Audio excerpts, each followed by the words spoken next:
విజయనగరం జిల్లా భోగాపురం మండలం మంజూరు గ్రామంలో గత కొద్ది రోజులుగా ఆధిపత్య కుల మహంకారులు గ్రామ మురుగు కాలువను ఎస్సీ కాలనీ వైపు మళ్లించడం వల్ల తమ నివాసాల్లో దోమలు ముక్కుపుటలు అదిరిపోయే విధంగా తీవ్ర దుర్గంధం వెదజల్లుతుందని ఎన్నోసార్లు ఫిర్యాదు చేసినప్పటికీ రాత్రికి రాత్రే కాలువ నిర్మాణాలు చేపట్టి దుర్మార్గపు చర్యలు చేపట్టారని గ్రామవాసులంతా గత కొద్ది రోజులుగా నిరాహార దీక్షకు చేపట్టారు. ఈ మేరకు ఏర్పాటు చేసిన నిరసన గత కొద్ది రోజులుగా నిరాహార దీక్ష చేపడుతున్న విషయం తెలిసినటువంటి వైజాగ్ భీమసేన వార్, వైజాగ్ విదసం పలు దళిత సంఘాలు సంఘీభావాన్ని తెలియజేస్తూ వారికి మద్దతుగా నిలిచాయి. సమస్య కారణమైనటువంటి వారిని నిలదీశారని ఎందుకంటూ దళితులపై పలువురు దాడి చేస్తున్నారని బాధితులు ఆరోపిస్తున్నారు. ఈ మేరకు సమస్య పరిష్కారం అయ్యేంత వరకు ఎంత దూరమైనా వెళ్తామని, ఎలాంటి నిరసనకైనా చేపడతామని గ్రామస్తులు పలు దళిత సంఘాలు హెచ్చరిస్తున్నాయి.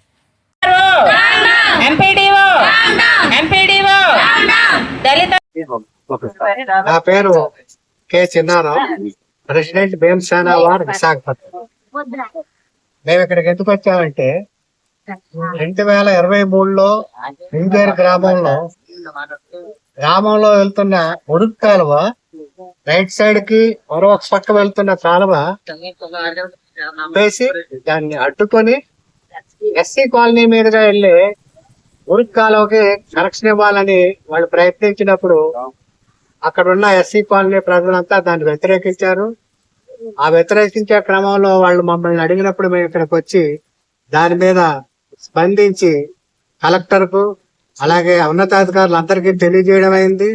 కలెక్టర్ కూడా వెంటనే దాన్ని ఆఫ్ చేయమని ఆర్డర్స్ ఇస్తే అది ఆగింది.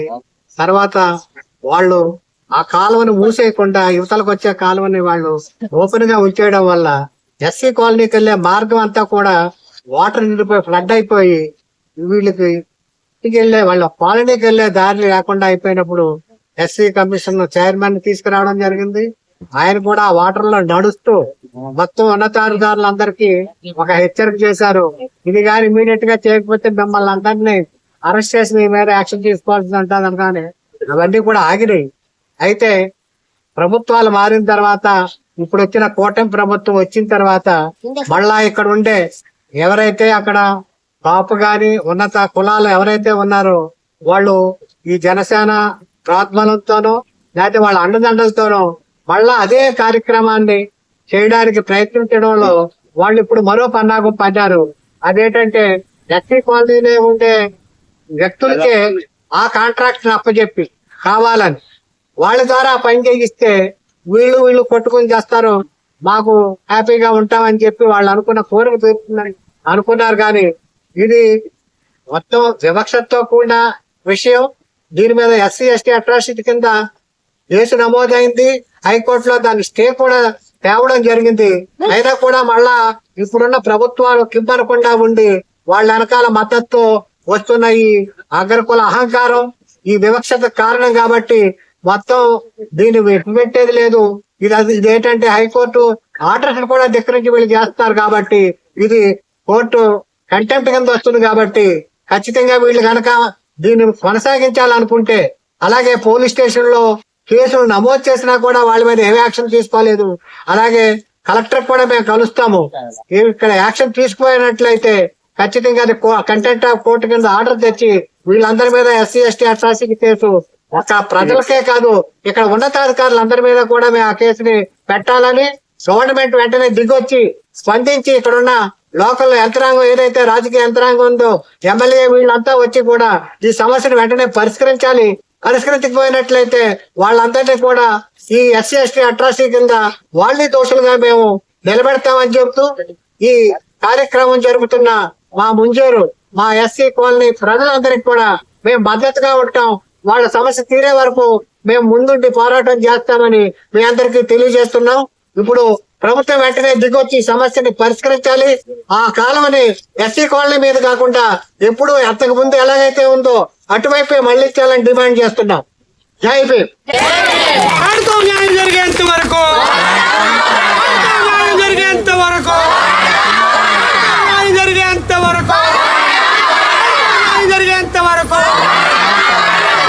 ఎస్సీ అట్రాసిటీ కేసులపై వెంటనే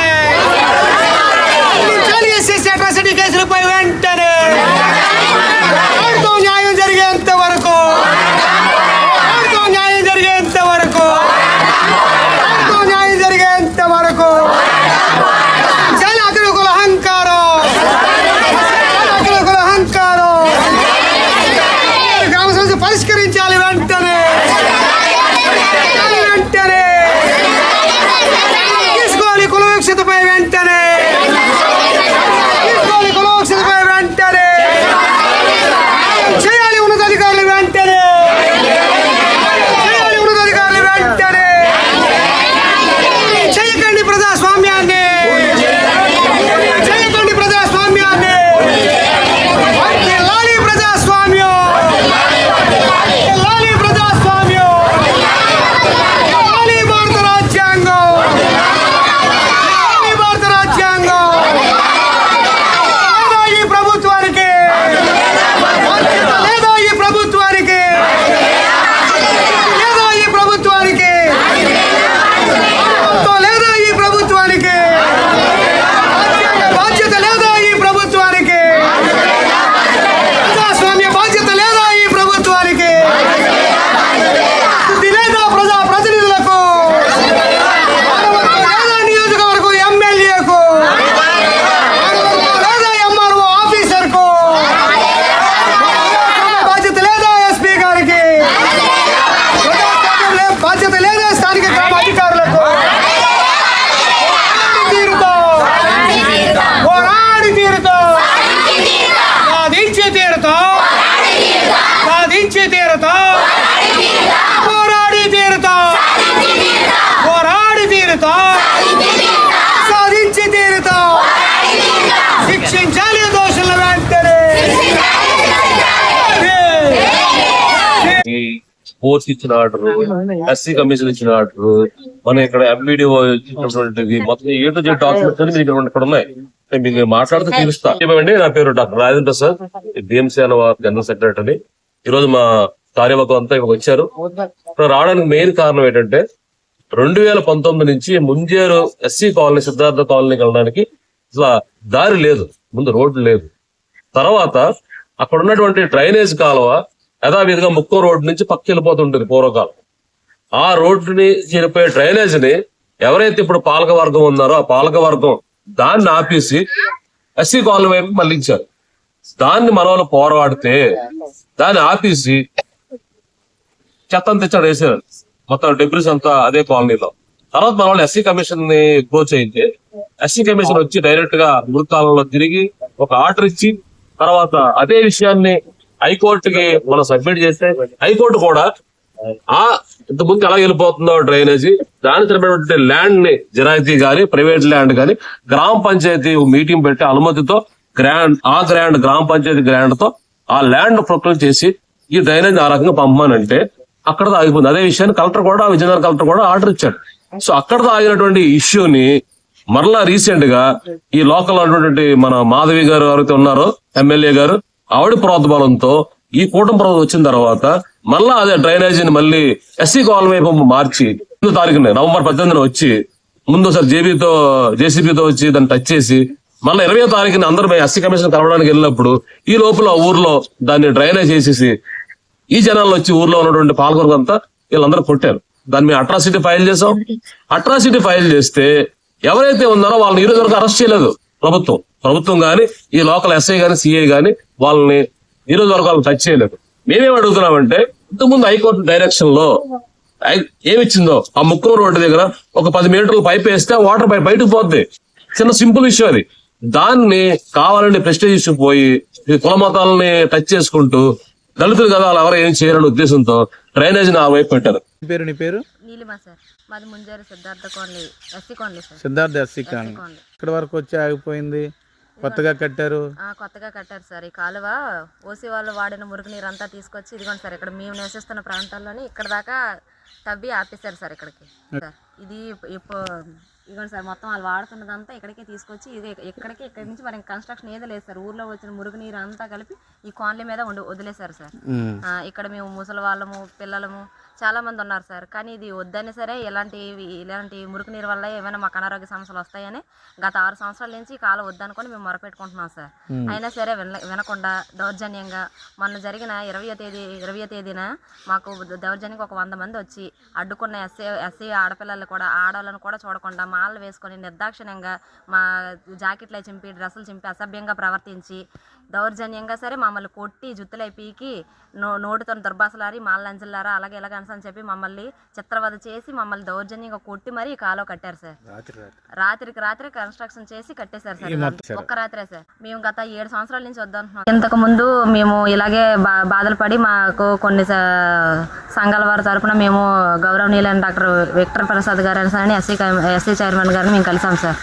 ఆయన దీనివల్ల ఆయన తొందరగా స్పందించి ఆయన ఇక్కడికి రావడం జరిగింది సార్. ఇక్కడ వచ్చి ఆ మురికి నీటిలో అంతా నడిచి మాకు తోడుగా నిలిచి గత 4 సంవత్సరాల వరకు ఆయన అన్ని ఇది చేసి పరిశీలించిన మీదట ఒక 4 సంవత్సరాల వరకు ఆపగలిగాం సార్. సరే సార్, ఇంకా ఆ ప్రభుత్వం అయిపోయి ఈ ప్రభుత్వం వచ్చిన తర్వాత ఒక ఎమ్మెల్యే అయ్యి ఉండి కూడా ఒక ఎమ్మెల్యే లోకం నాగమాధవి సార్, మహిళ ఆవిడే సార్. మరి మహిళ అయ్యిండు కూడా మీ మహిళల మీద దాడులు చేయించడం అన్నది ఎంతవరకు సబబం? మేము అదే సార్, ఆవిడ ఇక్కడికి వచ్చి ఓట్లకు వచ్చినప్పుడు మీకు ఏ ఇబ్బంది లేదు, మేము చూసుకుంటాం, మీ కాళ్ళ ఇటు పక్క రానివ్వం, మేము మీ పక్కనే ఉంటాము అని చెప్పి మాతో ఓట్లు వేయించుకొని ఇప్పుడు మమ్మల్ని ఎలాగ నాడు రోడ్డు మీద సార్. మేము ఇప్పటికి నేటికి ఈ సమస్య ఎక్కడికి వెళ్ళినా ఏ అధికారుల దగ్గరికి వెళ్ళినా సరే మమ్మల్ని ఎవరు పట్టించుకోవట్లేదు సార్. కనీసం ఎందుకు వచ్చారని కూడా అడగట్లేదు సార్. మేము ఇచ్చిన కంప్లైంట్లు కూడా ఏవి తీసుకోలేదు సార్. పోలీస్ సిబ్బంది కానీ, ఒక ఎంఆర్ఓ కానీ, ఒక ఎంపీడీఓ కానీ ఎవరు కూడా ఏ లెటర్ పెట్టుకున్నా సరే ఎవరు స్పందించలేదు సార్. ఇప్పటికి వచ్చి కూడా ఇలా ఎవరు స్పందించట్లేదు అని చెప్పి మేము రిలే నిరాహార దీక్షని నేటికి 7 రోజుల నుంచి భోగపురం పోలీస్ స్టేషన్ దగ్గర కూర్చున్నాం సార్. మా తల్లి రిలే నిరాహార దీక్ష చేస్తున్నాం సార్. ఇప్పటికి నేటికి 7 రోజులు అవుతుంది సార్. పిల్లలు, ముసలి వాళ్ళు అందరూ కూడా సార్ చాలా మంది ఉన్నారండి తిండి తెప్పలు మానేసి. కనీసం ఇప్పటికి 7 రోజులు అవుతున్నా సరే ఒక్క ప్రభుత్వం ఈ ప్రభుత్వ అధికారులు ఒక్కరు కూడా వచ్చి మీ సమస్య ఏంటి, ఎందుకు కూర్చున్నారు ఇక్కడ, ఎందుకు నిరాహార దీక్ష చేస్తున్నారు ఒక్కరు కూడా అడగలేదు సార్. అంటే మాకు ఇక్కడ ఉన్న సమాచారం ఏంటంటే ప్రభుత్వ అధికారులు కూడా స్థానిక ఎమ్మెల్యే చెప్పు చేతల్లో కనుసరణలోనే ఉన్నారు. నిజమే సార్. కనీసం ఒక్కరు కూడా మేము ఇలా జరిగింది సార్. ముందు 18వ తేదీన వచ్చి ఇదంతా కూడా పంచాయతీ అధికారులు ఇదంతా పరిశీలిస్తే ఆవిడ పంచాయతీ సెక్రటరీ గారు ఇక్కడికి వచ్చారు సార్. వచ్చిన తర్వాత ఆవిడ మేము అడిగాం, మేడం ఏం చేస్తున్నారు అని అడిగితే స్కూల్ పక్కన స్కూల్ ఉందమ్మా, ఇక్కడ జంగిల్ క్లియరెన్స్ చేయడానికి మాత్రమే వచ్చాం, కాలువ నిర్మాణం కాదు అని ఆవిడ చెప్పారు సార్. ఆవిడ చెప్పిన తర్వాత మేము ఆవిడని కూడా అడిగాం, మేడం ఇది ఇంకా తవ్వడానికి లేదండి, మేము ఇది చూపించిన తర్వాత ఇదంతా జరిగిన తర్వాత కూడా మీరు ఇలాగ ఏది మాకు కనీసం ఒక ఇంటిమేషన్ కూడా చేయకుండా మీరు రావడం ఇది ఎంతవరకు కరెక్ట్ మేడం అని మేము ఆవిడని అడిగాం సార్. ఆవిడని అడిగినా సరే లేదమ్మా మేము జస్ట్ జంగిల్ క్లియరెన్స్ చేసి మాత్రమే వెళ్ళిపోతాం అన్నారు. ఆ రోజు మీరు పోలీస్ వెళ్ళాం సార్. వాళ్ళు 100 మంది వచ్చారు, మేము ఎవరు లేవని చెప్పి మాకు భయభ్రాంతులై మేము పోలీస్ స్టేషన్కి వెళ్ళి కంప్లైంట్ ఇచ్చాం సార్. కంప్లైంట్ ఇస్తే ఆ కంప్లైంట్ తీసుకోకపోగా మేము మాట్లాడతాం వెళ్ళిపోండి అని చెప్పేసి మళ్ళీ మేము ఇచ్చిన కంప్లైంట్ ను కూడా తీసుకోకపోగా 20వ తేదీన కంప్లైంట్ ఇచ్చినా కూడా 20వ తేదీన వచ్చి దౌర్జన్యంగా చేసినప్పుడు పోలీసులు కూడా ఉన్నారు సార్. ఎస్ఐ గారు ఉన్నారు సార్. అక్కడ ఎస్ఐ గారు ఉన్నారండి. ఒక ఎస్ఐ, 2 కానిస్టేబుల్ సార్. మరి వాళ్ళిద్దరు 100 మంది వచ్చి దాడి చేస్తే అడ్డుకోగలరా? 100 మందికి ఎక్కువ మందే ఉన్నారు సార్. కనీసం అంత మందిని చూసి కూడా మాకు కనీసం ప్రొటెక్షన్ కల్పించడానికి కూడా ఛాన్స్ లేకుండా చేస్తారు సార్. వాళ్ళ సమక్షంలోనే ఇదంతా జరిగింది. అంటే దీన్ని బట్టి అధికారులు కూడా ఈ సంఘటనకు బాధ్యులే సార్. మొత్తం పోలీస్ సిబ్బంది దగ్గర నుంచి మొత్తం అందరు గవర్నమెంట్ ఆఫీసర్లు అందరూ ఈ మండలంలో ఉన్న గవర్నమెంట్ ఆఫీసర్లు అందరూ కూడా దీనికి బాధ్యులే సార్. వీళ్ళందరూ కలిపి ఒక ఎమ్మెల్యే, మా వెనకతలో ఒక ఎమ్మెల్యే ఉంది, ఒక రాజకీయ పలుకుబడితో ఇదంతా చేశారు సార్ మొత్తం అంతా. మరి 20వ తేదీని జరిగింది కదమ్మా, 20వ తేదీ నుంచి ఈ రోజు వరకు ఏ గ్రామంలోనైనా అట్రాసిటీ ఎదుర్కొన్న పరిస్థితి ఉంటే జిల్లా ఉన్నతాధికారులు, మండల ఉన్నతాధికారులు తప్పనిసరిగా మీ దగ్గరికి వచ్చి మీ పరిస్థితులను గమనించి మీకు వాళ్ళు భరోసా ఇవ్వాల్సిన అవసరం ఉంది. ఐసిడిఎస్ వారు కానీ, హ్యూమన్ రైట్స్ వాళ్ళు కానీ, అలాగే ఎవరైనా మీ దగ్గరికి అధికారులు ఎవరైనా వచ్చారా? మాకు ఒక్కరు కూడా రాలేదు సార్, ఒక్క అధికారి కూడా రాలేదు సార్.